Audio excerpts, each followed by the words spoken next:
Pace Bene, perkenalkan nama saya Restina Simanjuntak, koordinator seksi kerasulan kitab suci Paroki Padre Pio, Helvetia, Medan. Kali ini saya akan bercerita tentang kisah para rasul 9 ayat 1 sampai dengan 19 tentang Saulus bertobat. Ada seorang Yahudi bernama Saulus. Ia tidak senang melihat para pengikut Yesus.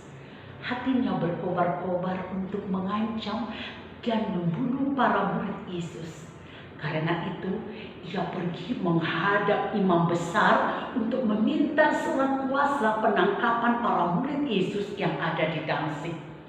Para pengikut Yesus yang akan ditangkap rencananya akan dibawa ke Yerusalem.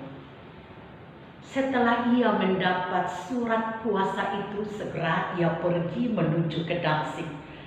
Dalam perjalanannya menuju ke Damsyik, ketika ia sudah dekat kota itu, tiba-tiba cahaya memancar dari langit dan mengelilingi dia. Ia terjatuh dan kedengaranlah olehnya suatu suara yang berkata kepadanya, "Saulus, Saulus, mengapakah engkau menganiaya aku?" Jawab Saulus, "Siapakah engkau?" Katanya, "Akulah Yesus yang kau aniaya itu. Sekarang bangunlah dan pergilah ke dalam kota. Di sana akan dikatakan kepadamu apa yang harus kau perbuat." Maka terheran-heranlah teman-teman seperjalanan Saulus, karena memang mereka tidak mendengar suara itu, tetapi tidak melihat seorang pun ada di sekitar mereka.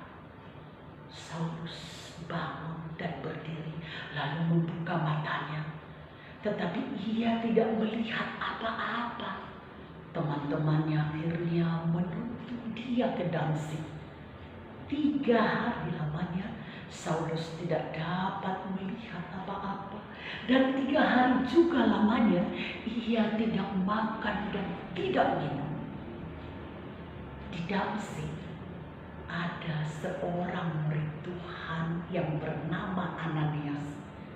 Kepadanya Tuhan berfirman, "Ananias, pergilah ke jalan yang bernama Jalan Lurus dan carilah di rumah Yudas seorang dari Tarsus yang bernama Saulus. Ia sekarang berdoa. Tumpangkanlah tanganmu ke atasnya supaya ia dapat melihat lagi." Jawab Ananias, "Tuhan, aku mendengar dari banyak orang tentang dia, bahwa dia sangat jahat terhadap murid-muridmu di Yerusalem. Setauku, dia datang ke Damsyik dengan kuasa penuh dari imam-imam kepala untuk menangkap semua orang yang memanggil namamu." Tetapi Tuhan berfirman kepadanya, "Pergilah, sebab orang ini adalah alat pilihan bagiku untuk memberitakan namaku kepada bangsa-bangsa lain, serta raja-raja dan orang-orang Israel. Aku sendiri akan menunjukkan kepadanya betapa banyaknya penderitaan yang harus ia tanggung oleh karena namaku." Lalu pergilah Ananias ke rumah Yudas. Di sana ia menumpangkan tangannya ke atas Saulus, katanya, "Saulus, saudaraku, Tuhan Yesus yang telah menampakkan diri kepadamu di jalan yang engkau lalui. Dan Yesus yang telah menyuruh aku kepadamu supaya engkau dapat melihat lagi dan penuh dengan Roh Kudus."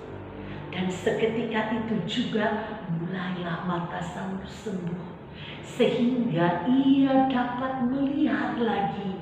Ia bangun lalu dibaptis.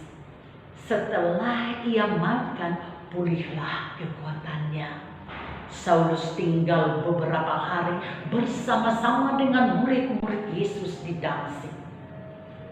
Saudaraku semuanya, apa maknanya untuk kita? Yang pertama, Saulus tidak suka terhadap para pengikut Yesus. Ia bahkan berniat untuk membunuh mereka. Mengapa dia berbuat demikian? Karena Paulus beranggapan bahwa pengikut Yesus mengikuti ajaran yang salah. Mari kita menghormati dan mengasihi orang-orang yang keyakinannya berbeda dengan kita. Yang kedua, Saulus membuat hidup para pengikut Yesus terancam. Yesus tidak ingin hal itu terus terjadi. Karena itu ia menampakkan diri kepada Saulus dan menghentikan semua niat jahat Saulus. Perjumpaan Saulus dengan Yesus membuat Saulus bertobat. Ia tidak jadi membunuh para pengikut Yesus. Bahkan Saulus akhirnya menjadi pengikut Yesus juga. Mari saudara-saudari, bertobat dari sikap-sikap yang membuat sesama kita terancam. Apalagi maknanya? Ananias diperintahkan oleh Yesus untuk menolong Saulus. Awalnya si Ananias itu keberatan karena Saulus itu lawan para pengikut Yesus. Namun ia pada akhirnya taat kepada perintah Yesus. Marilah saudara-saudaraku taat pada perintah Tuhan. Mari menolong sesama sekalipun sesama itu pernah menyakiti kita. Sekian dan terima kasih. Sampai jumpa di cerita kitab suci berikutnya. Pace ebene.